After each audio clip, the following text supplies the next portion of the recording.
Il n'y a pas d'œuvre incontournable.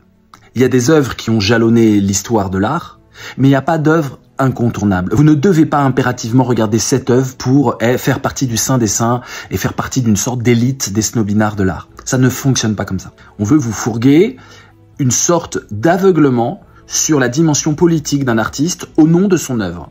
C'est l'extrême droite qui fait ça. Je vous jure qu'à gauche, dès qu'on sait que le mec est néo-nazi, on arrête instantanément d'écouter sa musique, tout simplement parce qu'il y a tellement de musique à écouter. Il y a tellement de livres à lire, les gars.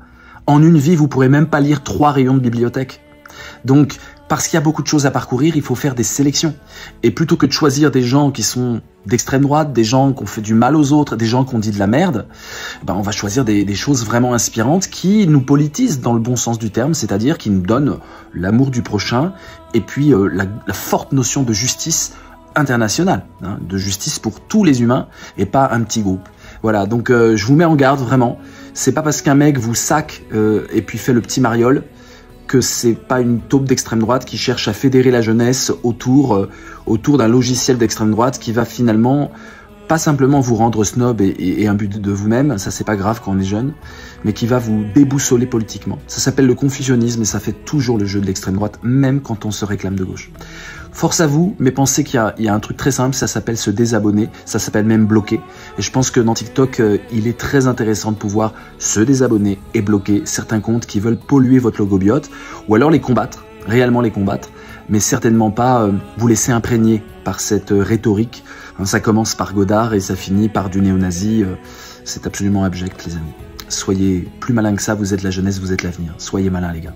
Et tous les trolls d'extrême droite qui viennent me parler dans mes messages, je vois très bien pourquoi vous le faites, parce que vous protégez votre protégé. J'ai bien compris. Tout était là dans cette vidéo. Allez la voir, c'est instructif. Et toi, dans ta vie perso, tu peux t'amuser à boycotter qui tu veux. En fait, à la fin, ce sera toujours ta perte. Ce sera toi qui ne vivras pas des émotions esthétiques qui vont pouvoir profondément te troubler. C'est tout, en fait. Il y a un monsieur qui a découvert Céline. En tout cas, je trouve ça intéressant parce que moi, il y a très longtemps, j'étais dans cette posture-là. Genre, quand j'avais 18, 19 ans, j'étais là, ah non, je ne peux pas écouter Burzum. Vous savez, Burzum, c'est le groupe du mec qui s'appelle Varg Vikernes, qui était une sorte de néo-nazi qui avait buté son pote qui était le guitariste du groupe Mayhem. Non, mais moi, tu vois, je suis pur. Jamais. Et j'ai cédé. Et j'adorais. Voilà. Homme ou femme pour illustrer un nouveau billet de banque? Adolf Hitler. Et là, il y avait une vidéo dont Usul s'était foutu de la gueule, mais où t'as Elisabeth Lévy qui dit, bah oui, mais nous, les petits immigrés, ils arrivent en France et on leur donne Jean Racine, c'est-à-dire on leur donne le meilleur. Parce qu'il faut pas oublier que si jamais, toi, cette culture, elle t'indiffère et que tu veux aller en Hongrie, te marier avec une Hongroise, avec des enfants qui seront hongrois, des petits-enfants qui seront hongrois, tu peux pas prétendre aimer la France. Si jamais tu n'as pas cette culture que tu peux faire vivre, continuer à faire vivre, tu peux pas te prétendre aimer la France.